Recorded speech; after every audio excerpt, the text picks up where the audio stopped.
No estamos solos, ni siquiera en nuestro propio mundo. Víctor Beynik. Bienvenidos a un viaje extraordinario donde la ciencia y lo desconocido se entrelazan. Hoy exploraremos la vida y las ideas revolucionarias de Víctor Beynik, un científico que desafió lo establecido y cuyos descubrimientos fueron tan temidos que quemaron sus libros. ¿Cuál sería la razón? ¿Listos para adentrarnos en los misterios de los mundos invisibles y la conciencia? Antes de comenzar este viaje con Víctor Beynik, te invito a formar parte de nuestra comunidad de almas divergentes. Aquí buscamos más allá. Hablamos sobre temas poco usuales. En este canal exploramos lo que otros no se atreven a cuestionar. Esos misterios que la ciencia oficial ignora y la espiritualidad tradicional no explica. Suscríbete y activa la campanita para recibir más historias de ciencia y conciencia como esta, enseñanzas ancestrales y sabiduría moderna, técnicas para tu crecimiento espiritual o análisis de fenómenos inexplicables, entre muchos otros temas. Tu apoyo nos ayuda a seguir compartiendo este conocimiento transformador. Déjame en comentarios qué temas te gustaría que exploremos juntos. Y ahora, conozcamos a este científico que descubrió el puente entre lo físico y lo espiritual. En los fríos laboratorios de la Unión Soviética, donde el materialismo dialéctico era dogma y la espiritualidad se consideraba un vestigio del pasado, un físico térmico llamado Víctor Beynik comenzó a atisbar algo que desafiaría los cimientos de la ciencia ortodoxa. Era, en sus inicios, un materialista convencido, un hombre de leyes físicas y ecuaciones, que rechazaba con escepticismo cualquier intento de vincular la ciencia con lo espiritual. Para él, la idea de un alma o de realidades más allá de lo tangible era, cuanto menos, un sinsentido pseudocientífico. Sin embargo, sus propias investigaciones lo llevarían por un camino inesperado. Beynik no estudiaba fenómenos esotéricos, sino algo aparentemente tangible: la interacción entre la materia y energías sutiles. Lo que descubrió, sin embargo, lo obligaría a replantearlo todo. Según sus experimentos, el universo no se limitaba a la realidad observable. Existían, afirmaba, mundos finos, capas de realidad ocultas que coexistían con la nuestra, pero operaban bajo leyes distintas. El macromundo era nuestro plano cotidiano, regido por el tiempo y el espacio. El micromundo, el reino de átomos y partículas. Pero más allá, casi como en una matriosca cósmica, se extendían otros niveles. El picomundo, donde ocurrían fenómenos como la telepatía. El femtomundo, habitado por lo que algunos llamarían espíritus. Y el atmundo, la capa más profunda, donde residía la conciencia misma. Lo revolucionario de su teoría era que estos mundos no estaban aislados, sino que interactuaban constantemente con el nuestro. La conciencia humana, sostenía Beynik, no obedecía únicamente las leyes de la física clásica. ¿Cómo explicar, si no, que alguien pudiera sentir la mirada de otro a sus espaldas? O que objetos se movieran sin causa aparente, como en los casos de poltergeists. Para él, estas no eran supersticiones, sino interferencias medibles de los mundos finos. Sus instrumentos detectaban algo aún más inquietante. Estos planos emitían campos cronales, una forma de energía que podía ser positiva o negativa.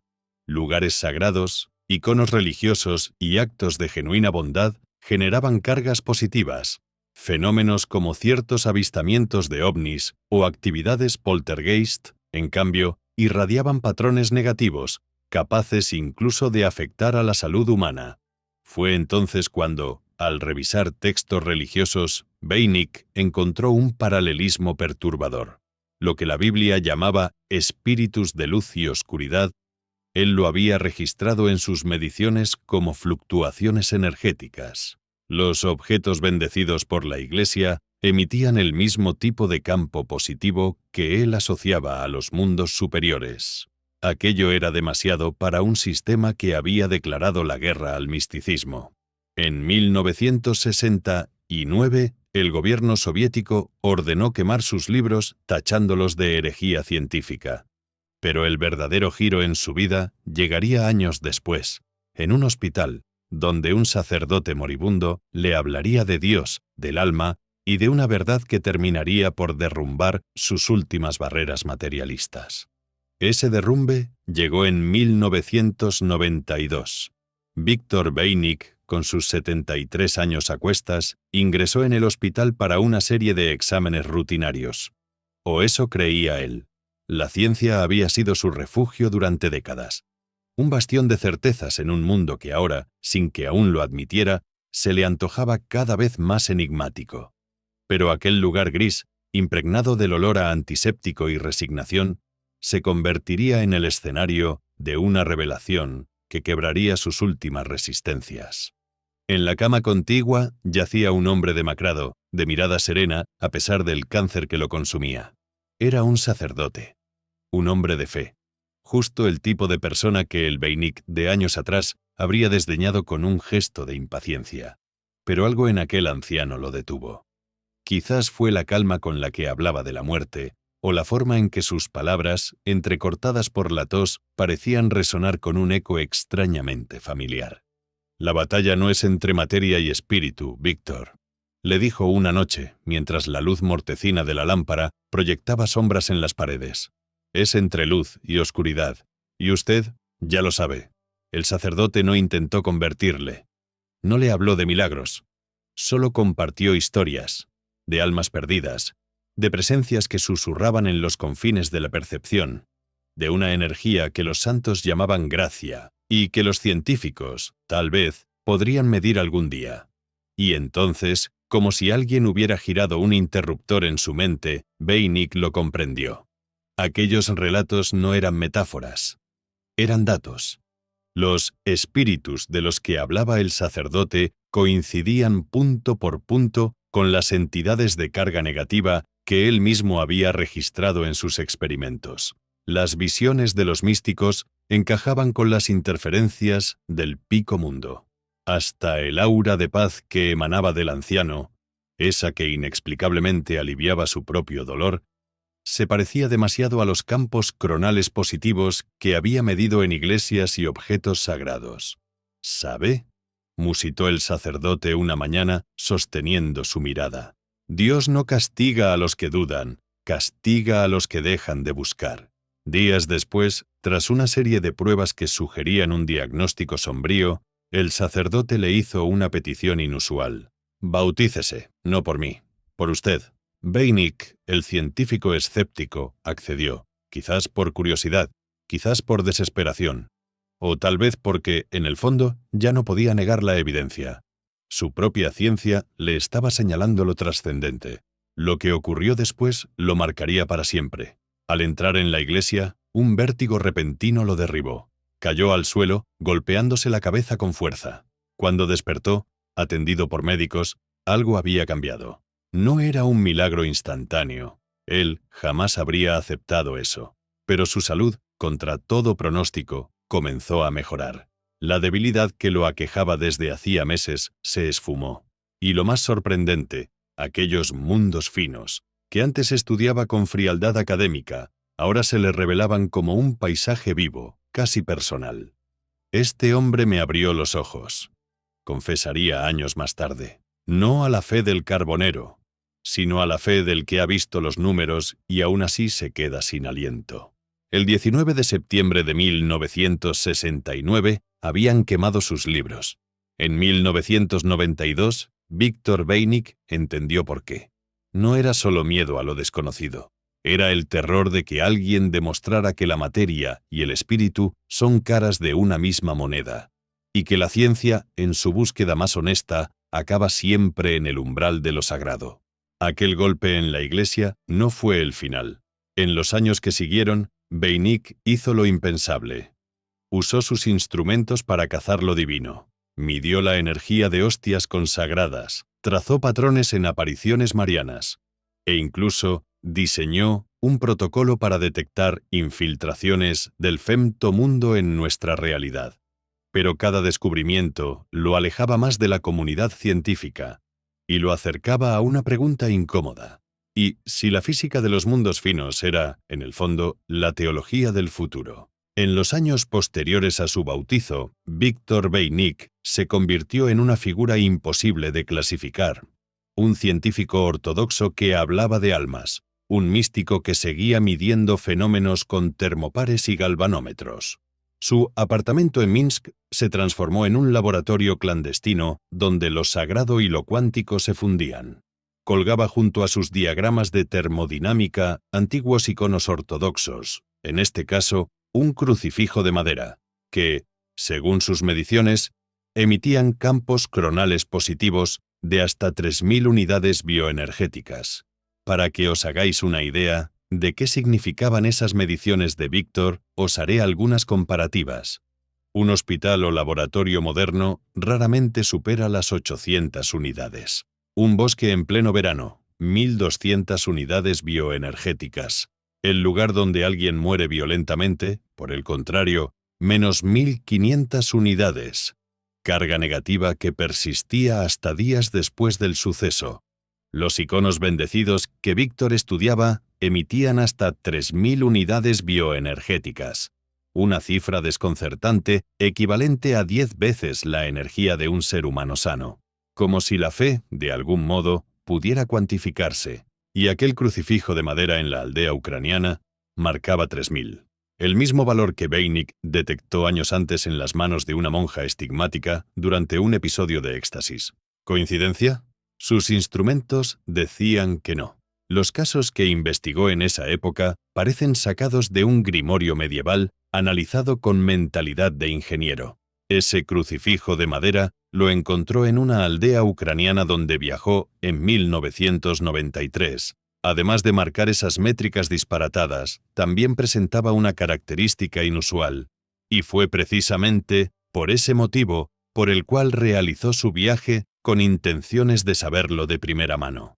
El crucifijo de madera supuestamente sangraba. Sus instrumentos detectaron un patrón de radiación infrarroja anómala alrededor de la figura, coincidiendo con los testimonios de los aldeanos sobre calor sobrenatural.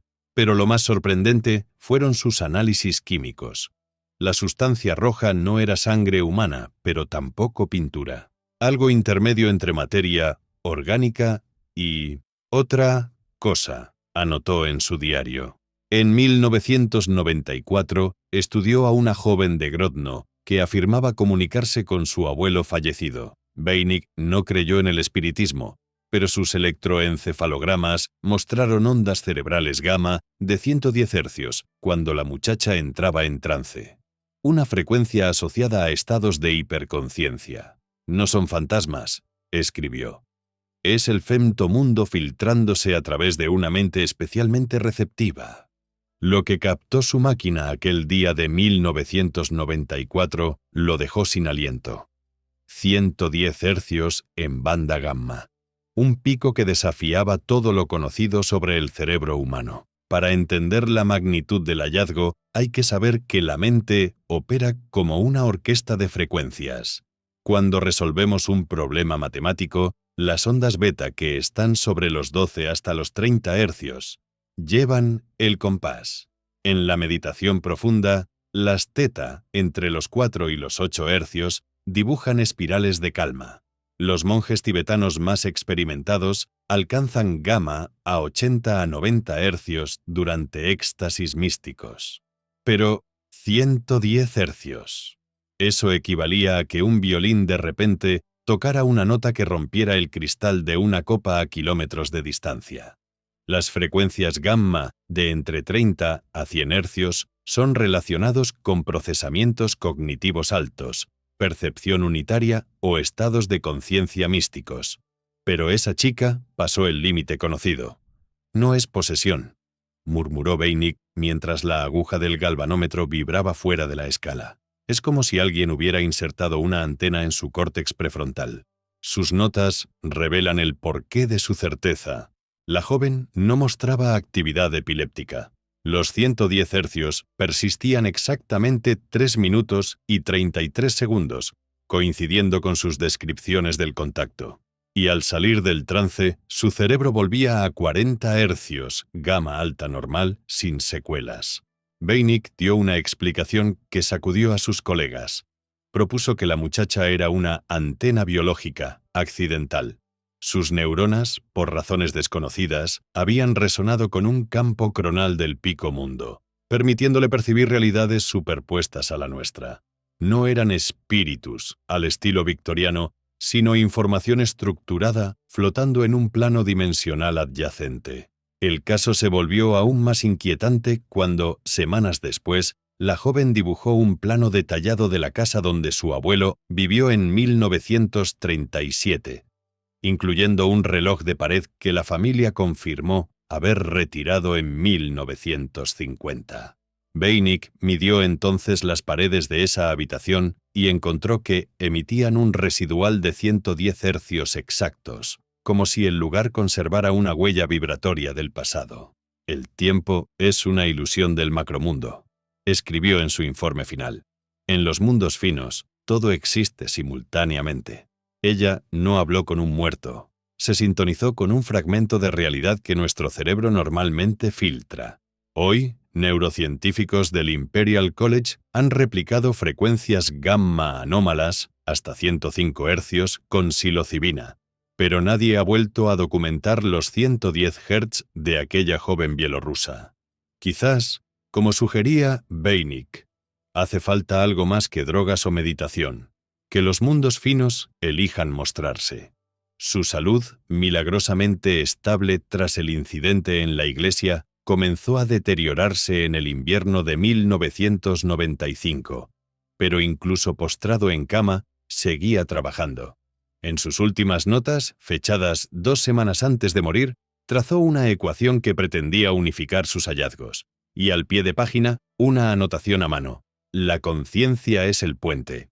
La muerte, solo un cambio de variable.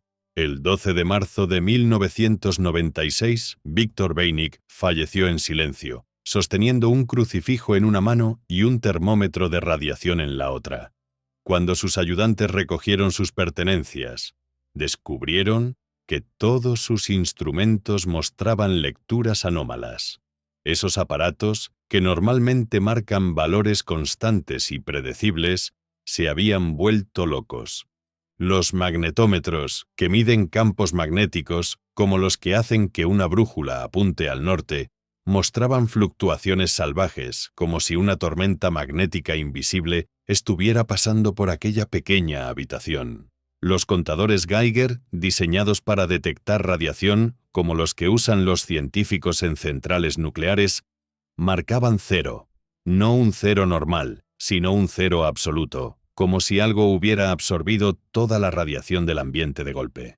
En términos científicos, era tan improbable como encontrar un trozo de hielo que no se derritiera en medio de un horno encendido. Pero lo más inquietante era el péndulo de Foucault, ese gran colgante que gira lentamente demostrando la rotación de la Tierra, como los que hay en algunos museos de ciencia. Después de años moviéndose con precisión de relojería, se había detenido por completo. Era como si, por un instante, la Tierra hubiera dejado de girar, o como si el tiempo mismo se hubiera congelado en aquella habitación. Los testigos describieron una sensación opresiva, como si el aire se hubiera vuelto denso. Uno de sus alumnos más cercanos, Piotr, juró haber visto cómo las sombras de los instrumentos se alargaban contra la pared sin motivo aparente, como si la luz se estirara. Otro dijo haber sentido un frío repentino, el mismo que Weinig asociaba en sus notas con interferencias del femtomundo. ¿Fue solo una coincidencia? ¿O acaso los mundos finos que Weinig estudió durante décadas se manifestaron en el momento de su muerte como un último guiño a quien dedicó su vida a buscarlos? El informe oficial habló de fallos técnicos por desconexión eléctrica, pero los que estaban allí aquel día sabían la verdad. La ciencia aún no tiene instrumentos para medir lo que realmente ocurrió cuando Viktor Weinig cruzó al otro lado. Dejó tras de sí un legado que la academia aún no sabe cómo digerir. Las autoridades sellaron sus archivos con el rótulo «Acceso restringido», pero no pudieron contener las ideas que ya habían escapado. Hoy, mientras la ciencia oficial sigue ignorando sus escritos, un puñado de físicos cuánticos y neurocientíficos discretamente estudian sus mediciones de campos cronales.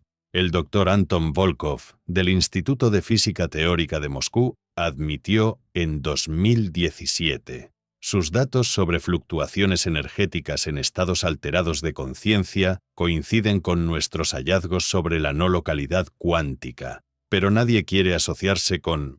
Bueno, usted sabe. Entre sus papeles personales se encontró una nota escrita con letra temblorosa, fechada horas antes de morir. El que busca mundos finos debe recordar que a veces esos mundos te encuentran a ti. Y cuando lo hacen, ya no puedes fingir que solo son números. VV. Lo cierto es que sus instrumentos, cuidadosamente calibrados, registraron algo aquel día de su muerte. Algo que sus asistentes juraron bajo custodia nunca revelar, pero que uno de ellos, en un momento de embriaguez, en un bar de Kiev, resumió así. Todos los aparatos marcaban 0 al mismo tiempo, como si durante un instante, solo un instante, todos los mundos que Víctor estudió se hubieran alineado, y luego decidieran llevárselo consigo. Y así, entre el mito y los datos no publicados, la leyenda del último científico místico de la URSS sigue creciendo. Mientras tanto, en los sótanos de la Academia de Ciencias de Bielorrusia, sus cuadernos esperan a que alguien tenga el valor, o la locura, de terminar lo que él empezó. Y con esto, llegamos al final de la interesante vida de Viktor Vejnik. Su vida nos recuerda que a veces la realidad supera la ficción, y que la ciencia, cuando se atreve a explorar sin prejuicios, puede llevarnos a descubrimientos sorprendentes.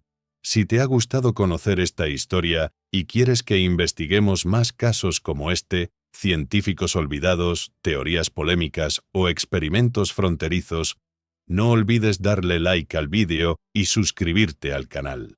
Cada like y cada comentario tuyo me ayuda a saber qué temas te interesan y me anima a seguir buscando estas historias poco conocidas. Déjame en los comentarios si quieres que hablemos de algún caso en particular o si conoces a otro científico, como Vejnik, que merezca ser recordado. Tu opinión es importante. Gracias por acompañarme en este viaje. Nos vemos en el próximo vídeo. Un abrazo.